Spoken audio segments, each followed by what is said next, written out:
अर्भकाचे साठी पंते हाती धरिली पाटी ऐशी संत या श्री करता निवडलेला अंग श्रीमंत जगद्गुरु श्री तुकोबारांचा असो. या अंगातून जगद्गुरु श्री तुकोबारा संतांचं वर्णन करतायत. संतांचं वर्णन करत असताना मानवी जीवनामध्ये आचार आणि विचार यांचा समन्वय कसा असावा याचं एक मानवी जीवनातली काही मूल्य प्रकट करून त्या संतांचं वर्णन या भागातून महाराजांनी केलेलं आहे. आजच्या सेवेचं प्रवृत्तीनिमित्त हरिभक्ती पर्याय म्हणजे सुदामबुवा यांची मातोश्री काय नाव सुभद्राबाई तुळीकर यांच्या पुण्यस्मरणाच्या निमित्ताने नाम हरिभक्ती पर्याय आपला ज्ञानू त्यांना ज्ञानेश्वर म्हणायची सवयच नाही आपल्याला. तुळीकर त्यांच्या आजीचं पुण्यस्मरण, त्या पुण्यस्मरणाच्या निमित्ताने हा सेवेचा योग आहे. परिवार आहे मोठा आणि घर आहे लहान. असं असतं, श्रीमंताचं घर असतं मोठं पण परिवार असतो लहान. बरोबर आहे. एवढे मोठे बंगले पण त्यात कोणी नसते. वारकऱ्याचा असतो परिवार मोठा लहान असतो. त्यात ज्ञानूचा परिवार अधिक. आषाढ अमावस्या योग चांगला आहे. मागची जी अमावस्या आहे ना ती गटारी अमावस्या आहे. गटारी अमावस्या उद्यापासून श्रावण महिना सुरू होणार होऊन प्रत्येक जण आज गटारीमध्ये असतो. आपलं भाग्य उद्या श्रावण सुरू होणार म्हणून आजच सत्कार मला सुरू आहे. कारण अमावस्याचं महात्म्य सांगत असताना असं वर्णन केलेलं आहे. अमावस्या दिवशी जेवढं सत्कर्म करत आहे तेवढं करावं. योगायोग त्या मातेचं पुण्यस्मरण अमावस्याला.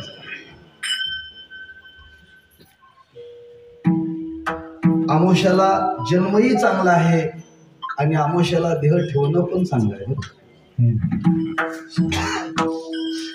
आमच्या वडिलांचा जन्म अमावस्याचा आहे. अमावस्याला जन्माला आलेली माणसं फार चांगली असतात आणि अनुभव आहे. त्या अमावस्या हा काल आहे या महिन्याचा समारोप बरं का, आषाढ महिन्याचा.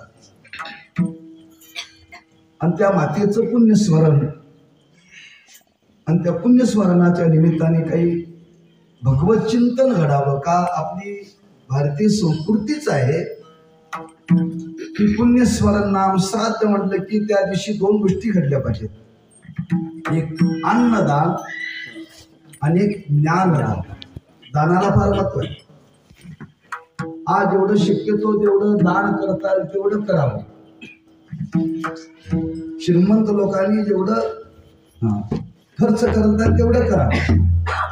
पण वारकऱ्यांनी आजच्या दिवशी जेवढं भजन करतात तेवढं अधिक भजन करावं.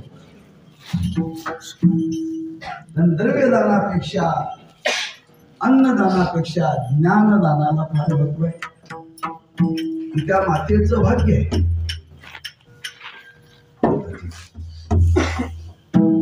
आया वारकरी होत्या नव्हत्या, वडील होते वारकरी. आई वारकरी नव्हत्या. पण तुकोबारांच्या भाषेमध्ये जर बोलायला ठरलं तर होई कन्या पुत्र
दयाचा हरिक वाटे देवा. एखाद्या फळामध्ये कन्या पुत्र सत्वशील जन्माला आले तर त्याचा आनंद देवाला होतो, त्या मात्या पित्यांना सुद्धा आनंद होतो.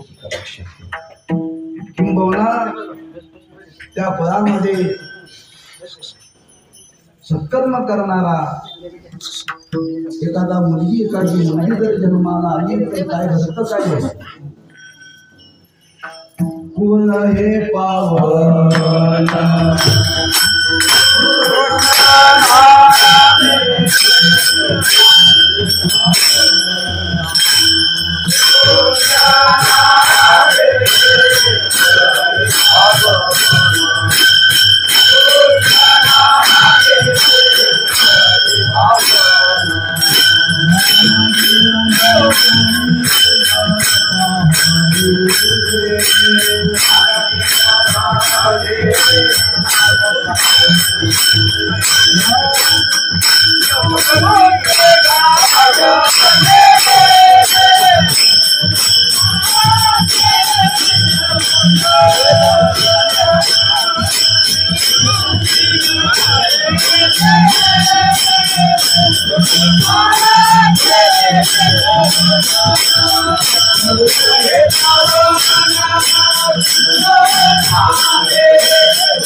हे मला प्रमाण द्यायचं होतं. जो तो घेत आहे बरोबर आहे. मी ते समजूनच म्हटलो, तुम्हाला मी अनुमोदन दिलं पण आणि नंतर ते बदल केला. तात्पर्य कुळामध्ये हरिभक्त भजन करणारा मुलगा मुलगी जन्माला यावी तेव्हा असं काही म्हणायला हरकत नाही. ज्या आजींचं पुण्यस्मरण करतो त्या आजींची पुण्याईच आहे. कारण वाढवटाच्या पुण्याईशिवाय असं घरामध्ये काही चांगली माणसं जन्माला येत नाही. आणि त्या निमित्ताने भजन पूजन कीर्तन सत्संग हा सेवेचा योग आज प्राप्त झालेला आहे. किंवा त्या मातेच्या पुण्यस्मरणाच्या निमित्ताने काही विचारमंथन करा. काय विचारमंथन करावं की जेणेकरून ते त्या प्रसंगाशी जुळलं पाहिजे.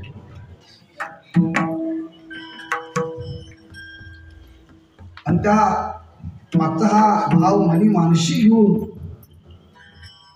थोडासा विचार अंतर्मुख वृत्तीनं करून हा अभंग हवा असं मनामध्ये आलं. कारण मनुष्य जीवन जगत असताना या मनुष्य जीवनामध्ये आज विचाराला प्राधान्य द्यावं का आचाराला प्राधान्य द्यावं. एक वर्ग आहे विचाराला प्राधान्य देणारा, एक वर्ग आहे आचाराला प्राधान्य देणार. आणि तिसरा महत्वाचा मुद्दा आहे, जो विचार आपल्या अंतःकरणामध्ये आला तोच आचरणाच्याद्वारे प्रकट व्हावा, हा तिसरा विचार आहे. घडतं काय, एखादा विचार वेगळा असतो आणि आचार वेगळा असतो. जो विचार आपल्या अंतःकरणामध्ये आला तोच विचार आपल्या आचरणामध्ये प्रगट झाला पाहिजे. आवडी ते मनोनीची ओटी मग देवाच्या तिथी कराशी मनीषी आई देवाची आई. मनात आलेला चांगला विचार तो क्रियेमध्ये यावा. बरं असं घडलं पाहिजे. हा एक विचार आहे. तेव्हा आचार आणि विचार, मानवी जीवनामध्ये विचाराला महत्व द्यावं का आचाराला महत्व द्यावं? तर एक वाक्य अरुंबाला मी बोलून गेलो की विचार आणि आचार यांचा समन्वय साधला पाहिजे जीवनामध्ये. आणि तो आज आमच्या तुमच्या या भारतीय संस्कृतीमध्ये साधला जातो. बरं आपल्या संस्कृतीमध्ये फक्त विचाराला प्राधान्य नाही, विचाराबरोबर आचाराला प्राधान्य. लक्षात ठेवा, ज्याचा विचार हा विचार शुद्ध होऊन जो आचरणामध्ये प्रगट होतो आणि आचरणामध्ये एवढा प्रगट होतो त्या आचरणालाच आज पूजा मानली जाते. विचारच आचरणाच्या द्वारे एवढा समाजामध्ये प्रगल्भ होतो की त्या आचार जीवनालाच आज पूजा मानली जाते. हेची विष्णूची महापूजा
अनुभव किंवा अनुभव नाही तुझा. विचार आणि आचार, विचार प्रधान जीवन असेल तर त्या विचाराचा परिणाम विद्वत्ता जीवनामध्ये प्राप्त होईल. आणि तोच विचार जर आचरणामध्ये आला तर तोच मनुष्य सदाचार संपन्न होईल. हा विद्वत्तेपेक्षा सदाचाराला फार महत्व आहे. विचाराची पूजा करावी का आचाराची पूजा करावी? केवळ विचारवानांची पूजा करू नये.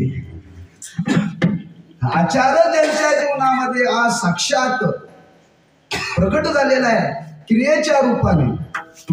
त्यालाच म्हणतात सदाचार. आणि सदाचार हाच समाजातला देव आहे. सदाचार हा समाजातला देव आहे. किंवा समाजामध्ये जर देवत्व जाग करायचं असेल तर समाजामध्ये विचारवान संपन्न माणसं निर्माण झाली पाहिजे का आचारवान माणसं संपन्न निर्माण झाली पाहिजे? आचार. समाजातलं देवत्व जाग करायचं असेल तर, बरं का, माणसातलं देवत्व जर जाग करायचं असेल तर समाजामध्ये सदाचार संपन्न माणसांची संख्या वाढली पाहिजे. आणि अशी सदाचार संपन्न माणसंच आज समाजाला घडवू शकतात, त्याच दर्शन या अभंगातून तुकोबारांनी केलं. माझं जीवन कोणाकोणाचं आहे, 3 दाखले दिले. बघ, 3 दाखले दिले आणि 3 दाखले देऊन ते एक ठिकाणी केंद्रित केले. आणि 3ही दाखले हे आमच्या तुमच्या अनुभवातले, ऐकीव नाहीत बर. अगदी मराठी संघाचे कथाकथित नाही, की जेणेकरून त्या अनुभवातून समाजाच्या मनावरती काहीतरी परिणाम व्हावा, समाजाच्या मनावरती काहीतरी परिणाम झाला पाहिजे. किंबहुना संतांचा हा एक प्रयत्न आहे, परमार्थाच्या साधनेच्या द्वारे तर समाज शुद्ध केलाच पाहिजे, पण या सामाजिक चळवळीतून सुद्धा समाज शुद्ध झाला पाहिजे. सामाजिक चळवळीतून सुद्धा समाज शुद्ध झाला पाहिजे. हा दृष्टिकोन साधू संतांनी डोळ्यासमोर ठेवून अनेक विचार समाजाच्या समोर मांडले. ज्या संतांनी वर्णन केलं, अरे जन्माला आल्यानंतर तीर्थयात्रा केली पाहिजे, जन्माला आल्यानंतर तीर्थयात्रा केली पाहिजे. कोणी केली पाहिजे? सगळ्यांनी. मग प्रापंचिकाला तीर्थयात्रा घडत नाही, प्रापंचिकाला तीर्थयात्रा घडत नाही. ज्या प्रापंचिकाला तीर्थयात्रा घडत नाही त्याला संतांनी सांगितलं, सकल तीर्थांची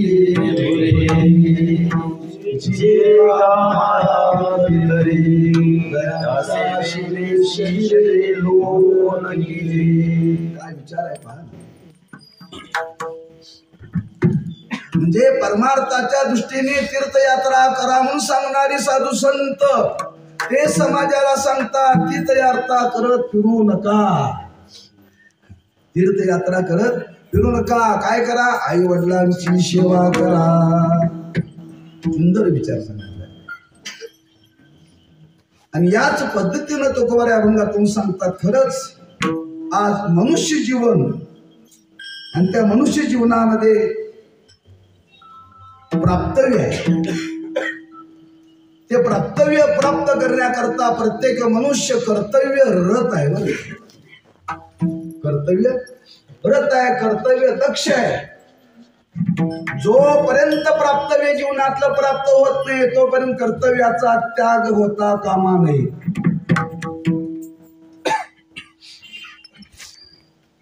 जोपर्यंत आपल्या जीवनातलं जे प्राप्तव्य आहे, अंतिम ध्येय आहे, ते प्राप्त होत नाही तोपर्यंत प्रत्येकाने कर्तव्यरत झालं पाहिजे. पण तुकोबार म्हणतात, ज्यांच्या जीवनामध्ये प्राप्तव्य प्राप्त झालं तरी त्याने कर्तव्याचा त्याग केला नाही. बरं,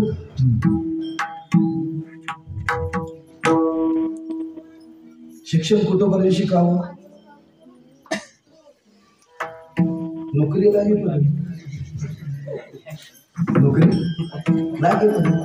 नोकरी लागली, शिक्षणाचा संपला विषय. का आमचं ध्येय एवढंच आहे, हे मिळालं.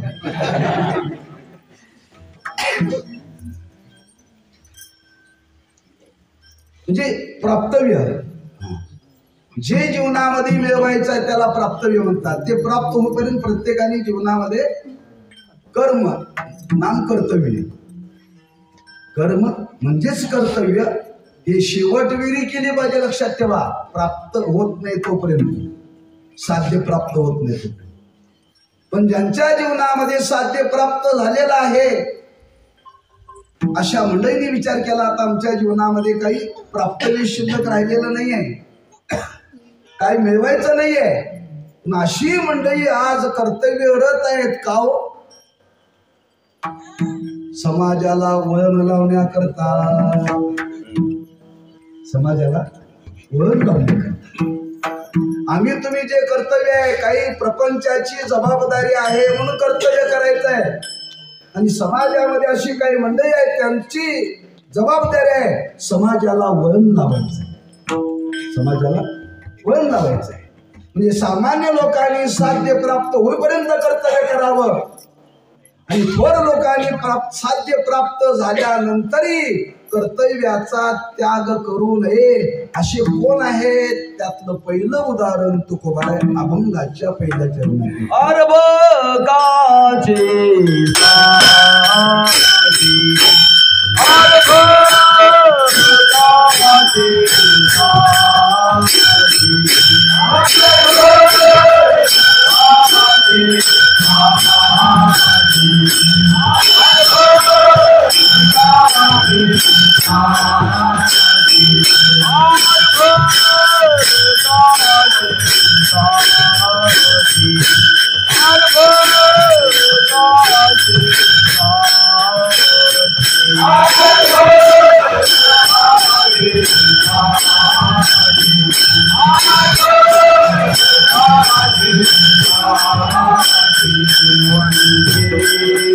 हाथी धरी पाठी,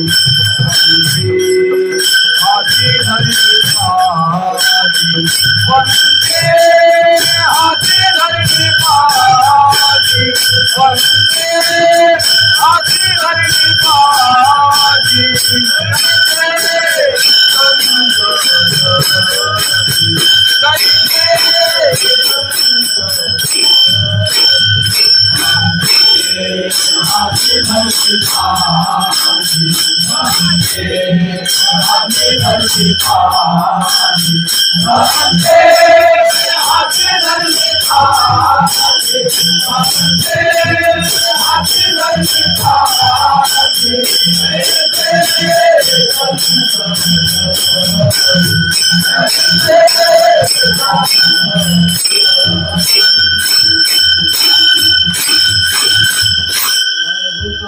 साधी पंते हाती धरली पाठी. पहिला दृष्टांत महाराजांनी दिलेला आहे. अर्भक म्हणजे बालक आणि पंतुजी म्हणजे गुरुजी, शिक्षक. कालाच्या ओघामध्ये शब्द बदलले. आता पंतुजी कोणी म्हणत नाही, गुरुजी कोणी म्हणत नाही, मास्तरी राहिलं नाही, सर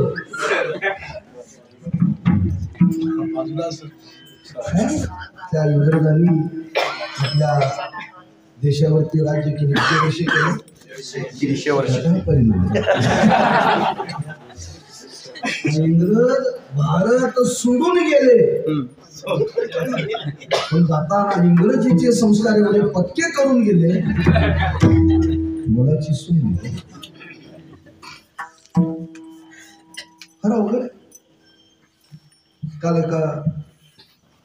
एका मुलीला हरिपाठावरती काही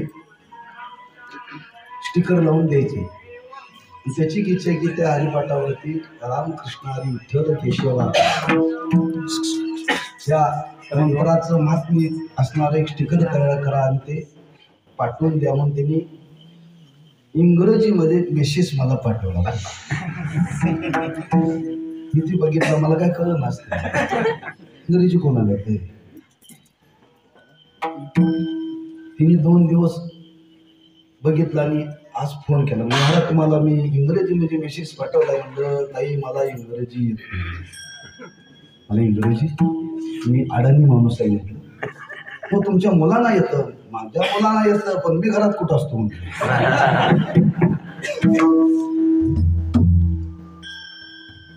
मला क्षमा करा म्हणाले. तुला सांगायचंच होतं तर मराठीत सांगायचं होतं. तुला अर्जंट पाहिजे हां, आणि तू ते मेसेज पाठवली इंग्रजीमध्ये, तेच मराठीमध्ये पाठवलं असतं तर मला सांगण्याचा मुद्दा इंग्रजीचे संस्कार फार झाले. पण इथं महाराजांनी जो शब्द प्रयोग केलाय तो आपल्या संस्कृतीला धरून केलेला आहे. संस्कृतीला धरून केलेला आहे. किंबहुना या भारत देशामध्ये, भारत भूमीमध्ये जर संस्कृतीचं जतन पहिलं वहिलं जर कोणी केलं असेल तर संतांनी लक्षात ठेवा.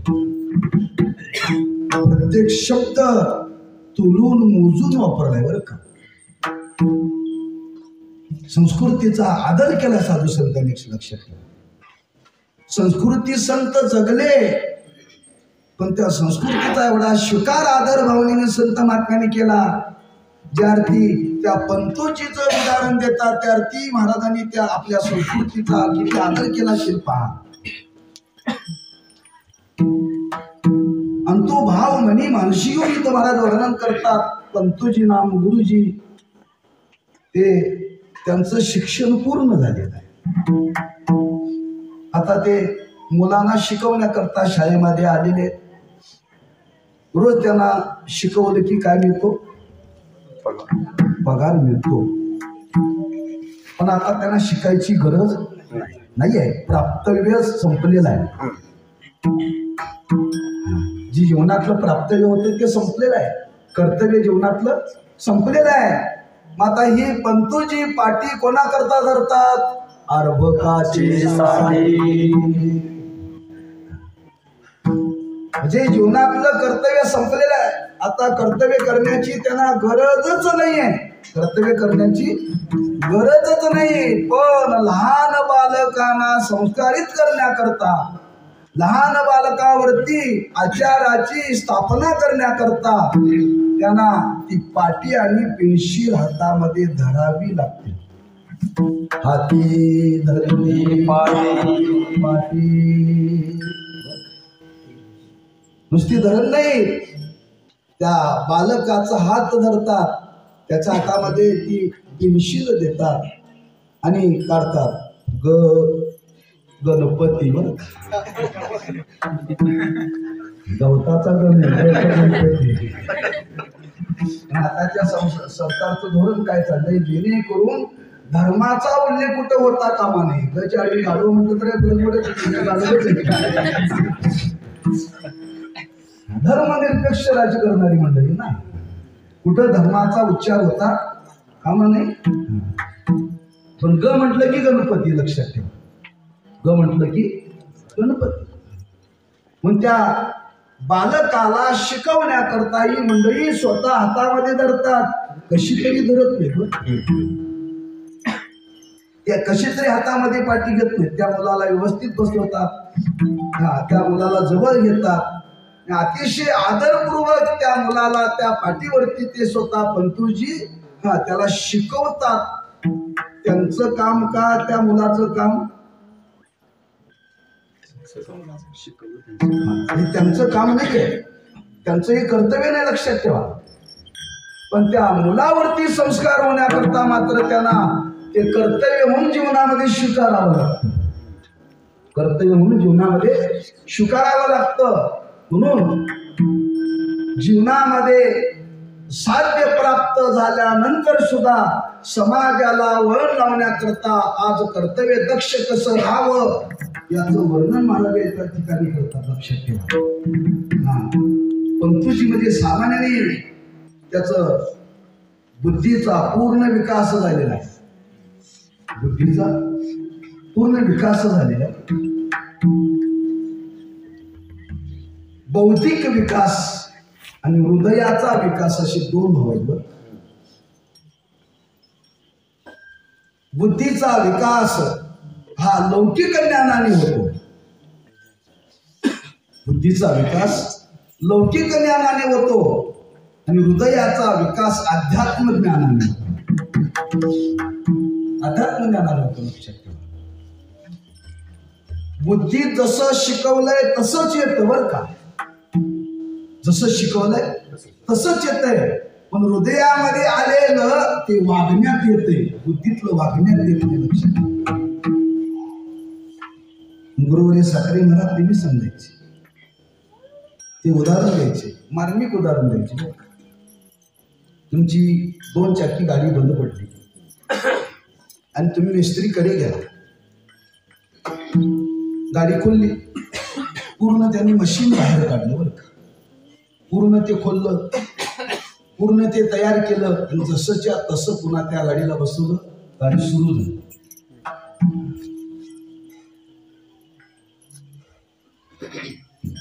गाडी बंद पडली म्हणून मिस्त्रीकडे गेला. मिस्त्रीने ते पूर्ण गाडीचं मशीन बाहेर काढलं. ते दुरुस्त केलं. दुसरी गाडी होती त्याही गाडीचं मशीन काढलं. ह्या गाडीचे मशीन त्या गाडीला घातलं आणि त्या गाडीचं मशीन ह्या गाडीला घातलं का म्हणतात बौद्धिक विकास. आणि जे मशीन ज्या गाडीचं आहे त्याच गाडीला घालण्याला म्हणतात हृदयाचा विकास.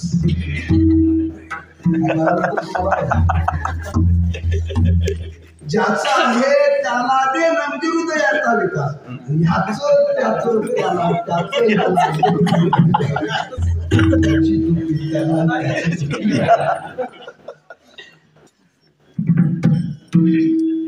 पण आज आचार जीवनामध्ये या आचाराची हा विचारच आचार रूपाने प्रकट करण्याकरता त्या थोर मंडळींना जीवनामध्ये काय करावं लागतं. कर्तव्य पूर्ती नंतर सुद्धा आपल्या जीवनामध्ये कर्तव्यरत राहावं लागतं. नंतर तुकोबाराय बोलून गेले, आता दिवस चारी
जीवनाचं अंतिम साध्य प्राप्त झालेलं आहे. पण आता उर्वरित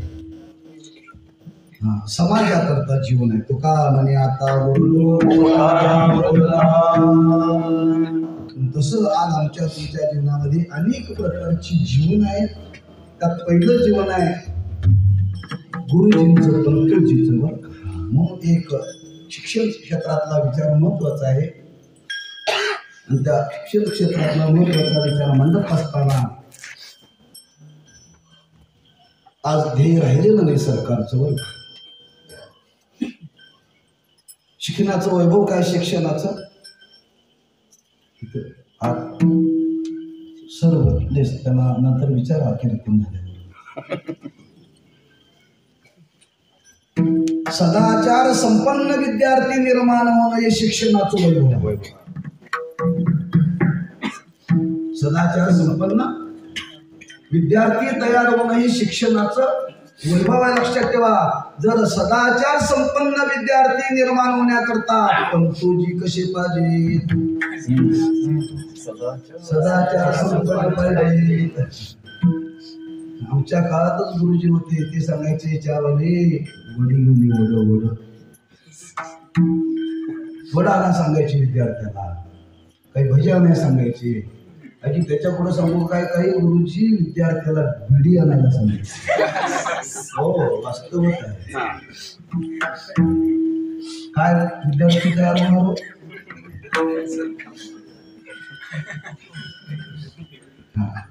आणि तो सदाचाराचा विचार तो कुमार वर्णन करतात.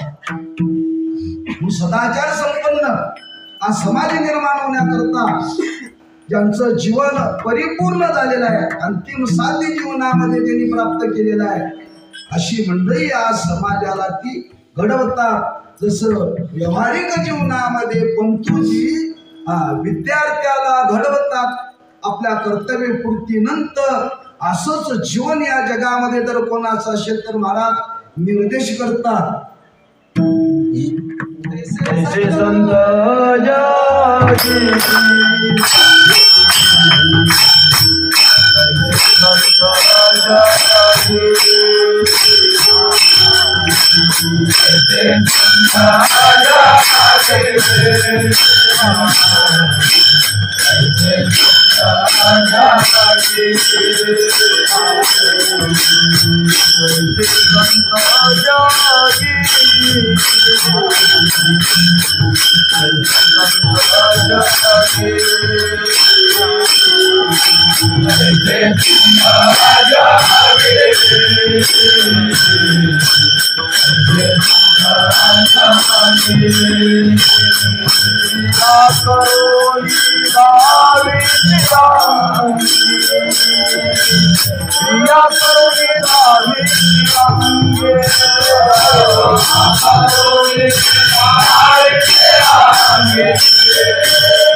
पहिल्या चरणामध्ये जे वर्णन केलं तिकडे निर्देश केला पण ते हाती धरली पाठी तैसे नुसतं खुर्चीत बसून नाही हा प्रत्यक्ष त्या आगवताला त्या मुलाला शिकवण्याकरता त्या मुलाच्या जवळ जातात किंवा मुलाला जवळ करतात जवळ घेऊन त्या मुलाचा हात धरून त्या मुलाला शिकवतात प्रत्यक्ष क्रिया करतात फक्त बोलत नाही फक्त वर्णन करत नाही याचा अर्थ समाज जर घडवायचा असेल तर बोलण्यापेक्षा क्रियेला फार महत्त्व बोलण्यापेक्षा क्रियेला फार महत्त्व ही प्रत्येकाच्या जीवनातली फार मोठी जबाबदारी आहे फार मोठी जबाबदारी की घरातली माणसं जर घडावी असं जर वाटत असेल तर बोलण्यापेक्षा वागायला शिका आधी मराठी सांगायची म्हणजे बाता मारण्यापेक्षा अलीकडे माणसं बाता मारण्यामध्ये हुशार झाले मो करेगा ऐसा करेगा नुसतं बोलू नका जर आपली घर न राहता आपली घर जर मंदिरं व्हावे असं वाटत असेल तर घरातल्या माणसाने क्रिया बदल जीवन जगलं पाहिजे आणि असं कोण समाजामध्ये जगणारे कोण आहेत का महाराज म्हणतात या पद्धतीनं अनुकरण करणारी मंडळी जर कोण असतील तर संत जीवन आहे संतांचं जीवन आहे कारण त्याला ज्ञात आहे समाजाचा स्वभाव आहे अनुकरण प्रिय समाजाचा स्वभाव आहे अनुकरण प्रिय आपण काय बोलतो याच्यापेक्षा काय करतो याच्याकडे बघून माणसं वागतात बरोबर आहे ना आमच्या पंक्तीला बसायला माणसं येत नाही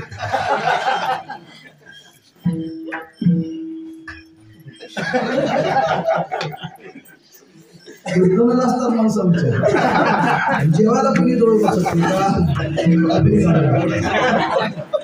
आमचे संगीत शिकून तुम्ही काय घेतले प्रश्न आमच्या संगतीमध्ये राहून तुम्ही काय शिकले कुठेही संगतीत गेलं की हा त्याप्रमाणे वागलं पाहिजे, लक्षात ठेवा. त्याप्रमाणे जीवनामध्ये वागलं पाहिजे. मी कोणाला बळजबरी करत नाही, कपडे काढा म्हणून बळजबरी करत नाही. कधी केलं तर चेष्टेल. आता कधी काढत नाही, तू काढल्याशिवाय जेवणारच नाही. तात्पर्य क्रिया. म्हणून आज आचार संपन्न माणसं निर्माण होण्याकरता समाजामध्ये प्रत्यक्ष कर्म करत असताना ते क्रियेतून समाजापर्यंत पोचवलं पाहिजे. असं जर जीवन कोणाचं असेल तर ज्या पद्धतीने व्यवहारामध्ये तुकोबाराय म्हणतात पंतुजी अर्भकाला शिकवतात, तसा अखिल समाज म्हणजे कसा आहे, बालक आहे.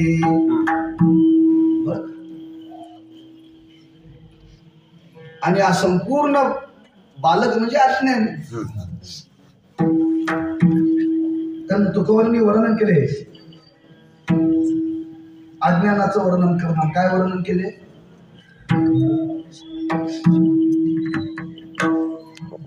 बाळपण गेली नेनता, आलोलपणी विषयी व्यथा, स्थूलपणी प्रवर्तली चिंता, मरे मागुता जन्मधरी. बाळपण गेले नेनता म्हणजे अज्ञान. बालपण म्हटलं की ते अज्ञानच आहे. आणि सकल समाज अज्ञानीच आहे.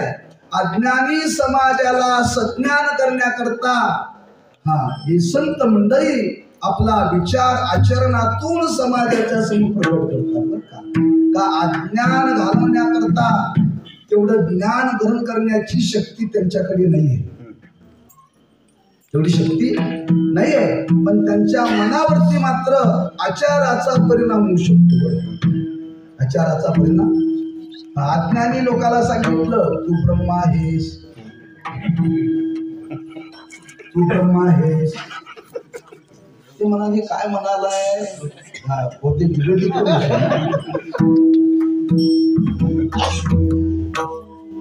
पण त्याच आधी मला सांगितलं अरे देवाची भक्ती केली पाहिजे, देवाची भक्ती केली पाहिजे.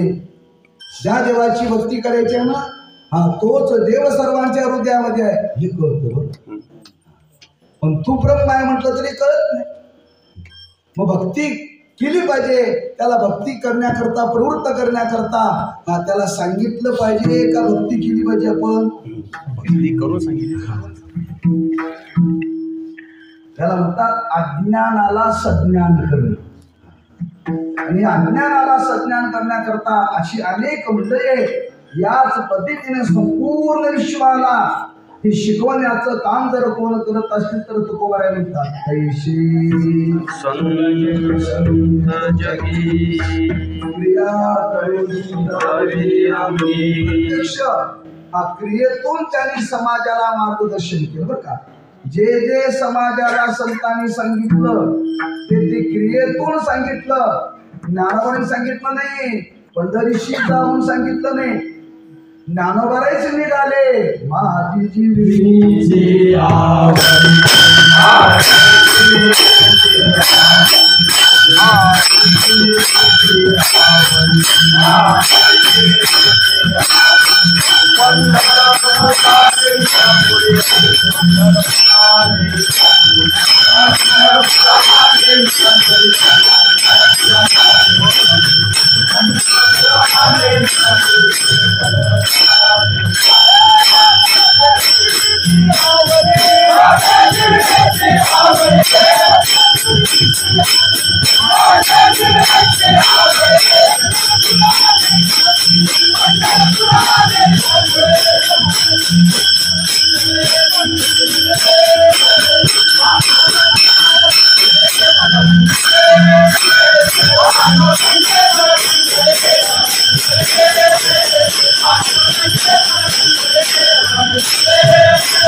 माझी जीवीची आवडी पंढरपुराने आंबोली पांडुरंगी पंढरीची वारी करा म्हणून सांगितलं नाही, वारी केली. बघा तुम्ही संत जीवनातलं आपल्याला बरंच चिंतन करता येईल. ज्ञानेश्वर महाराज पंढरपूरला आले आणि पंढरपूरला आल्यानंतर ज्ञानेश्वर महाराजांना वाटलं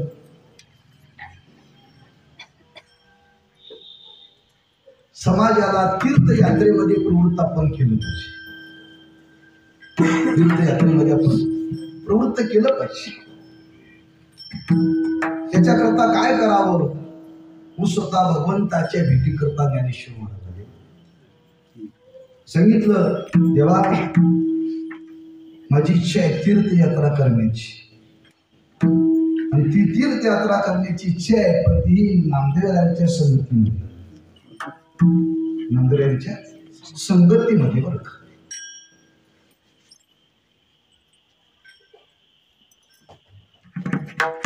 देवाने ऐकून घेतलं. नामदेव महाराजाला जवळ बोलवलं, सांगण्याचा प्रयत्न केला. नामदेव महाराज तयार होईनात. समजूत घातली आणि त्या समजुतीनं नामदेवराज तयार झाले आणि उभयता तीर्थयात्रा करण्याकरता निघाले. मला पुढचा विचार सांगायचा नाही, एवढाच मिनिटं सांगायचं. आता ज्ञानोबा आहे आणि नामदेव महाराज तीर्थयात्रा करण्याकरता निघाले. त्यांना तीर्थयात्रेची गरज होती का?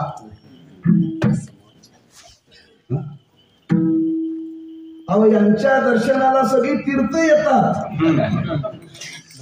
त्यांच्या दर्शनाला सगळी तीर्थ येतात. त्यांना तीर्थाच्या दर्शनाला जायची गरज नाही ना. त्यांनी विचार केला, आम्ही जर तीर्थयात्रा नाही केली तर आमच्या मागची मंडळी कुणीच करणार नाही, कुणीच करणार नाही. लक्षात ठेवा, दोघांचंही जीवन परिपूर्ण आहे. नामदेवरांचंही जीवन परिपूर्ण आहे आणि ज्ञानोबांचंही जीवन परिपूर्ण आहे. पण समाजाला ही शिकवण देण्याकरता त्यांनी आपण ऊन तीर्थयात्रा केली. तैसे बोलूनी दाविती क्रिया करूनी दाविती. प्रत्यक्ष जो जो विचार समाजापर्यंत पोचवायचा आहे तो विचार त्यांनी फक्त विचारातून सांगितला नाही, तो क्रियेतून सांगितला. प्रत्येक का आचरणाचा फार मोठा परिणाम समाजाच्या मनावरती होऊ शकतो. म्हणून प्रत्येक गोष्ट त्यांनी क्रियेतून समाजाला क्रियेमध्ये प्रवृत्त करण्याचं काम केलं. म्हणून मी नेहमी विचार सांगत असतो, घरातल्या लोकांना लवकर उठा म्हणून सांगण्यापेक्षा आपण लवकर उठावं. घरातल्या लोकांना लवकर उठा सांगण्यापेक्षा आपणच लवकर उठा. आपण लवकर उठलं की घरातली माणसं नाईलाजाने उठतात, नाईलाजाने उठतातच. आपण जर उशिरा उठलो तर घरातली माणसं सुद्धा उशिरा उठतात. लक्षात ठेवा, आम्ही कीर्तन करून जरी घरी गेलो तरी 5:30ला उठतो, 8ला नाही. फक्त कालच 8 वाजेपर्यंत झोपलो असेल नाही. या सर्दीमुळे झोपच लागली नाही 2 वाजेपर्यंत. पहाटे झोप लागली, 8, 8:15ला उठलो. असा एखादा दिवस आमच्या जीवनामध्ये काळा दिवस होतो बरं का. वर्षातून एखादा दिवस. तात्पर्य क्रियेतून समाजाला क्रियेतून समाजाला शिकवावं लागतं. आणि अशी शिकवणारे आज या जगामध्ये आहे. म्हणून महाराज म्हणतात,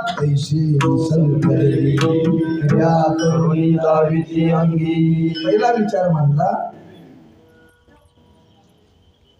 पंथी हाती धरिली पाठी. हा एक ज्ञानाचा विचार. जे शिकवणं म्हणजे ज्ञान.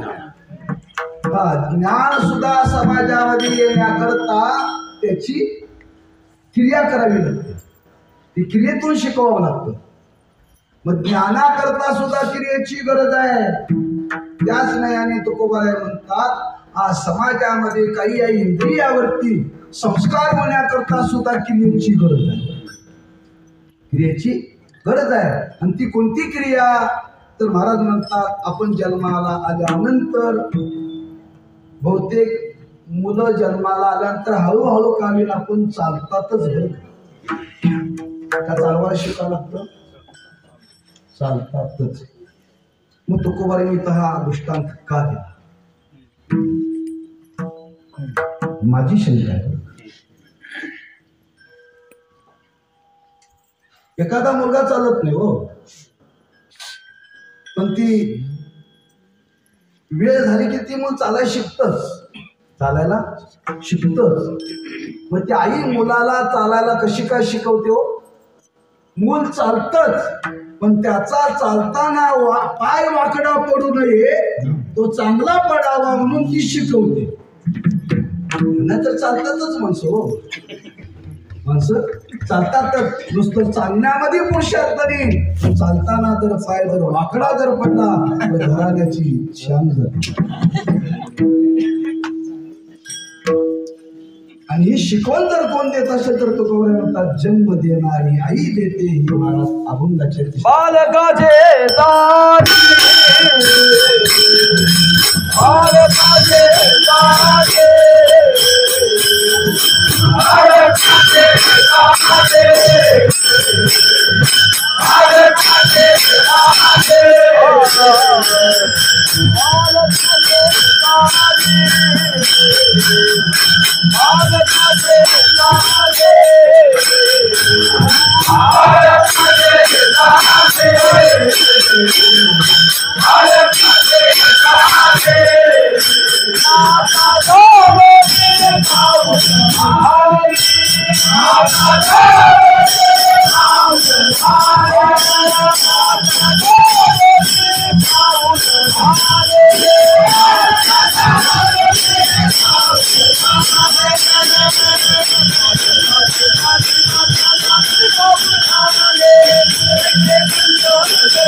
तुकोबारा म्हणतात आईला चालायची गरज नाही आहे.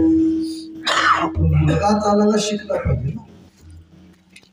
त्या मुलाला चालवणं शिकण्यापेक्षा मुलाला कडेवरती घेऊन गेली तर चालणार नाही. पण ते कडेवरती जर बसायला शिकलं तर चालणार नाही ना. चालणार नाही. आपली चाल विसरून जाईल.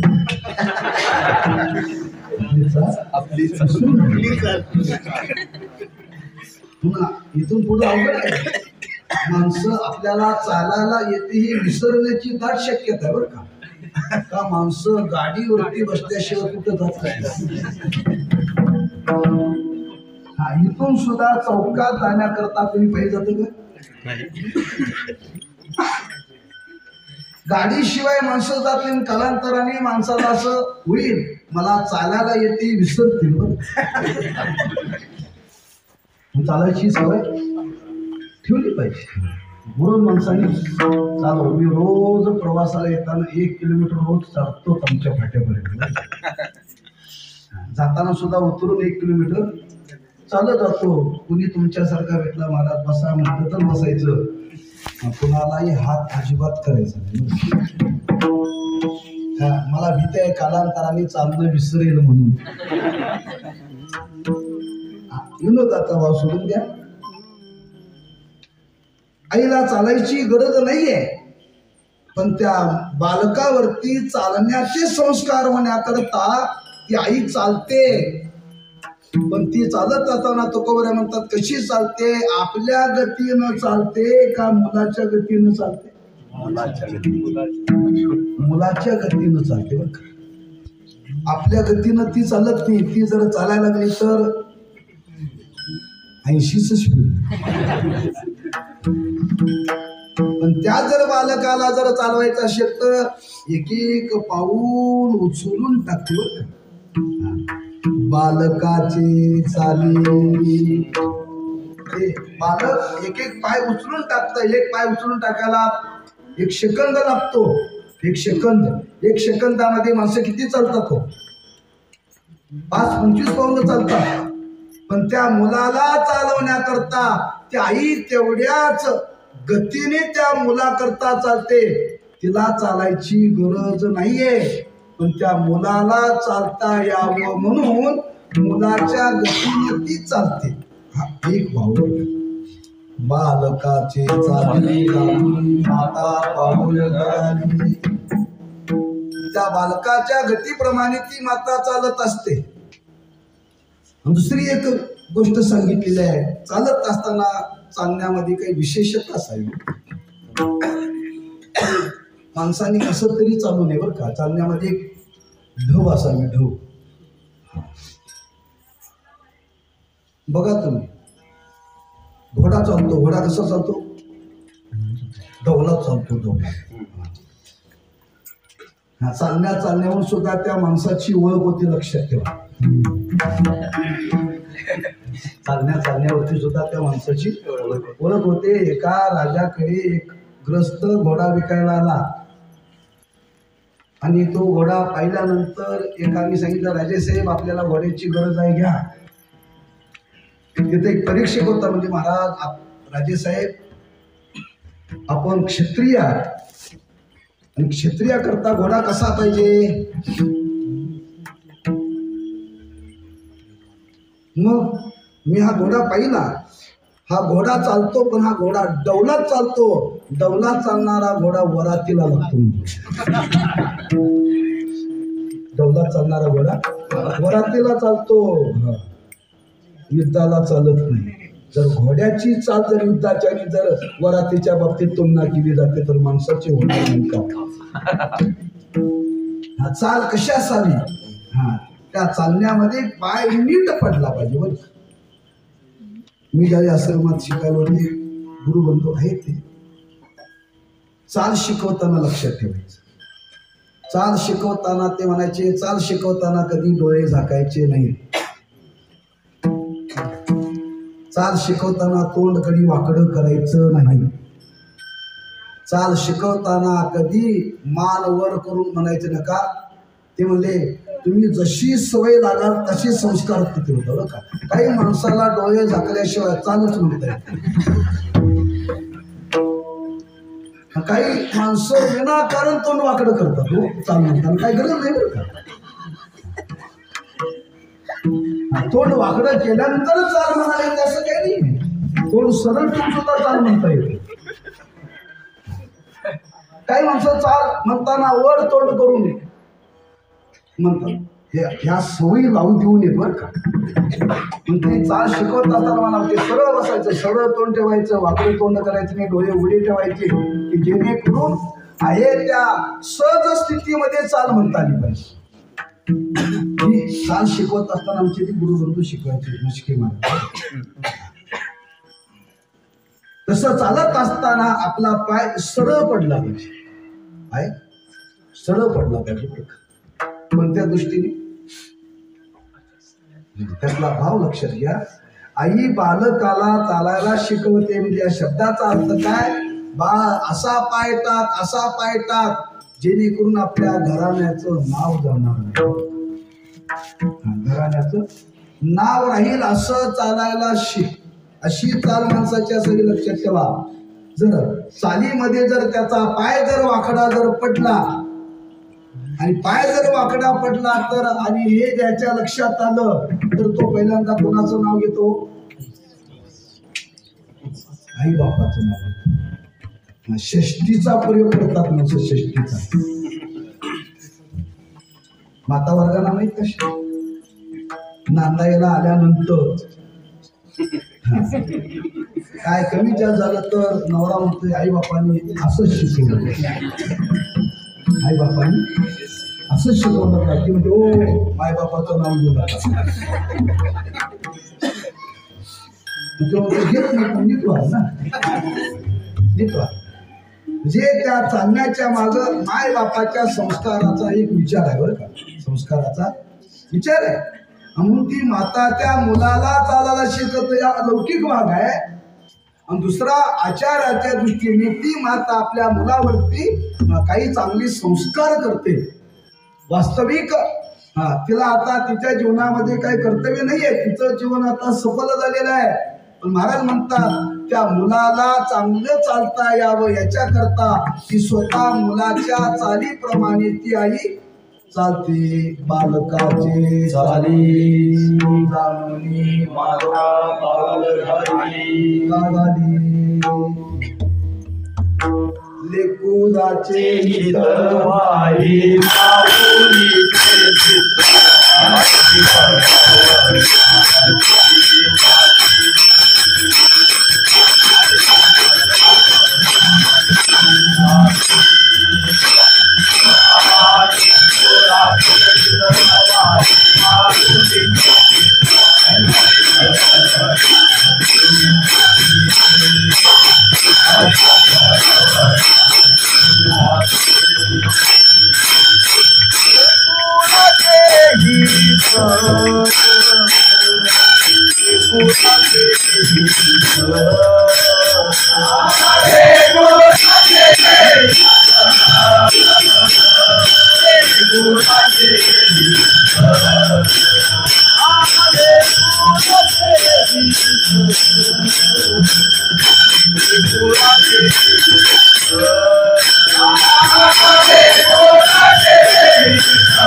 बालकाची चाली माता बालकाला घडवते, सर्व प्रकारांनी घडवते. कसं बसावं, कसं बोलावं, कसं खावं, प्रत्येक गोष्ट ती प्रत्येक आपल्या घराण्याची चाल शिकवते.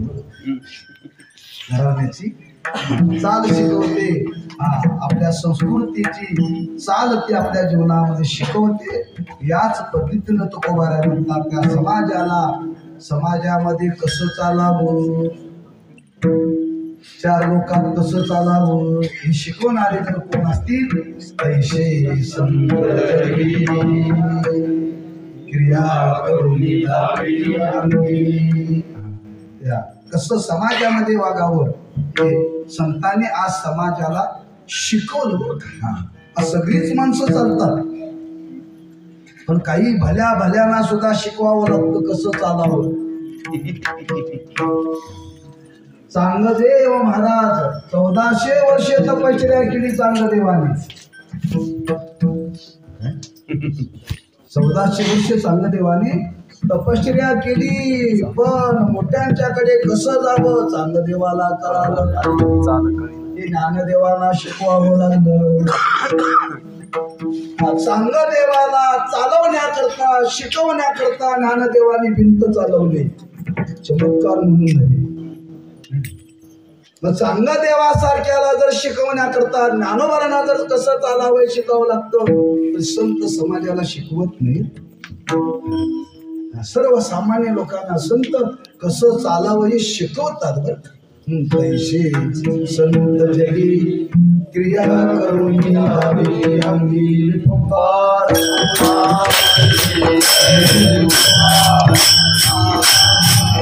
करून गाविती अंगी श्रीमंत जगद्गुरु श्री तुकोबाराय हा समाजाच्या बाबतीत समाजाला वळून लावण्याकरता विचारापेक्षा आचाराची गरज आहे आणि असं आचार जीवन कोणाचं समाजाकरता आहे त्याच्याकरता पहिला दृष्टांत दिला पंतोजीचा, दुसरा दृष्टांत दिला मातेचा. एवढ्यावरती तुकोबाराय थांबले नाही. तिसरा दृष्टांत देतात तुकोबाराय पण विद्यार्थी आचार जीवनाच्या बाबतीत तुकोबारांनी दृष्टांत दिले पण एकापेक्षा एक वर चढ आहेत. एकापेक्षा एक वर चढ आहे. काहीतरी विलक्षणता आहे. एकाच दृष्टांतावरती भागला असतं काय फरक पडला नसता. पण 3 दृष्टांत का तुकोबारांनी दिले? जरी पंतोजी समाजाला जरी घडवत असला तर तुकोबारांना सांगायचं आहे पंतोजीच्या अंतःकरणामध्ये लोभ आहे तो शिकवत नाही.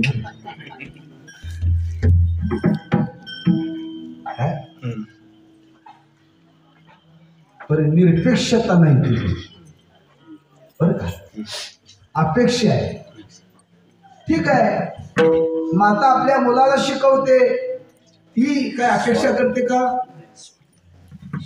पण तुझी अपेक्षा करून शिकवतात. पण आई काय अपेक्षा करून शिकवते का? नाही.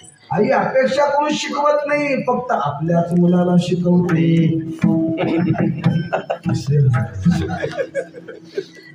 महाराजांना असा एक दृष्टांत वाटला नाव ही कोणाचीच बाजू घेणारी नाही.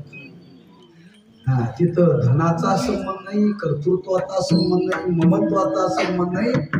निरपेक्षता कशी जीवनामध्ये असावी आणि त्या निरपेक्ष भावनेनं समाजावरती त्याचं जीवन कसं असू शकतं. अरे म्हणतात असं जीवन समाजामध्ये जर पाहायचं असेल तर जडाचा दृष्टांत आहे. आतापर्यंत चेतनाचे 2 दृष्टांत दिले. महाराजांना त्याच्यामध्ये एक विशेषत्व वाटलं आणि ते विशेषत्व जाणून तुकोबाराय शेवटच्या चरणामध्ये त्या नावेचा दृष्टांत दिला. तुका म्हणे नाव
जनासाठी उदकी ठाव ऐसे संत जगी क्रिया करून दाविते अंगी. नाव लक्षात ठेवाय व्याकरणाच्या दृष्टीने. तुझं नाव काय म्हटलं की नाव वरती अनुस्वार येते वर, आणि पाण्यातले नाव म्हटलं की वरती अनुस्वार येत नाही. एवढं तर याच्यात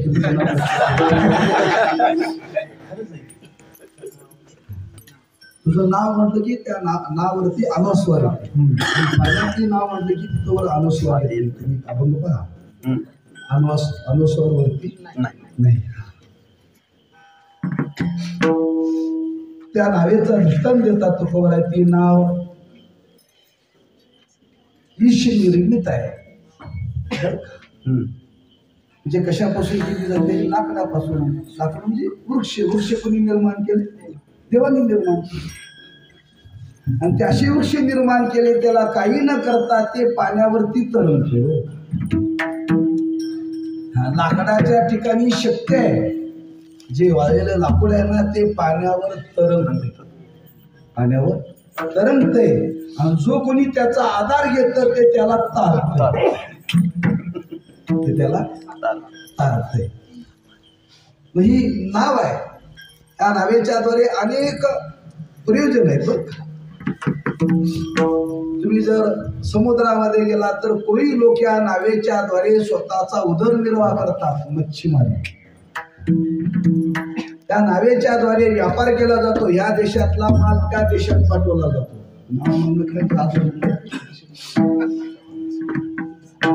आणि ही नाव काय करते? या गावातल्या लोकांना त्या गावामध्ये नेते आणि त्या गावातल्या लोकांना या गावामध्ये नेते. दोन गावांचं नातं जोडायचं काम नाव करते. या नदीच्या तीराला राहिली तर इकडच्या लोकांना वाटते नाव आमची आहे. हीच नाव पलीकडे गेली की त्या लोकांना वाटते नाव आमचीच आहे. ती नाव म्हणते मी दोघांची पण म्हणले, पण मी दोघा करताय. माझं काम आहे पलीकडच्या लोकांना अलीकडे आणायचं आणि अलीकडच्या लोकांना पलीकडे न्यायचं. आणि ही नेत असताना ती कधीही अहंकार धारण करत नाही. कधी अहंकार धारण करत नाही. लक्षात ठेवा. निरपेक्ष भावनेनं आपल्या शरीरातून अनेकांना नेण्याचं आणण्याचं आणि काम करते. आणि करण्याकरता महाराज म्हणतात की अखंड पाण्यातच असते जनासाठी. आम्ही नावेतून उतरलो, पावसाळा संपला म्हणून आम्ही काय ते नाव कुठं सावलीत आणून ठेवतो का? आमचं काम आहे रोग सरो वैद्य मरो. पण ती 12ही महिने नाव तिन्ही ऋतूत राहते बरं का. उन्हात राहते, पावसात राहते, थंडीत राहते. पण ती सर्वांना मात्र आपल्या शरीराच्या द्वारे इकडून तिकडून इकडे नेण्याकरता अखंड पाण्यावरती असते ना ती तत्पर असते. मध्य रात्रीला जरी गेला तर ती नाव म्हणत नाही रात्र झाल्या सकाळी या. त्याला शेतकरी आनंदराव नांगरायचा आहे सकाळी या. आधी भरायचं शेवट भरायचं येत नाही सकाळी या. अशी नाव कधी म्हणणार नाही, कधीही जा.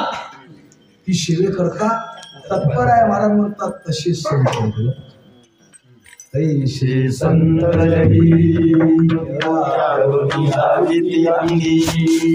पंतोजी आज समाजाला ज्ञान देतो पण भौतिक ज्ञान देतो.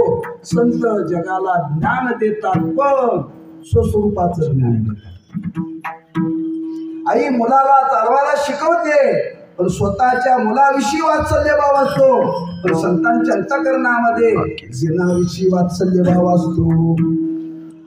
नाव पाण्यातून तारते संत संसार सागरातून तारतात. तैशी संत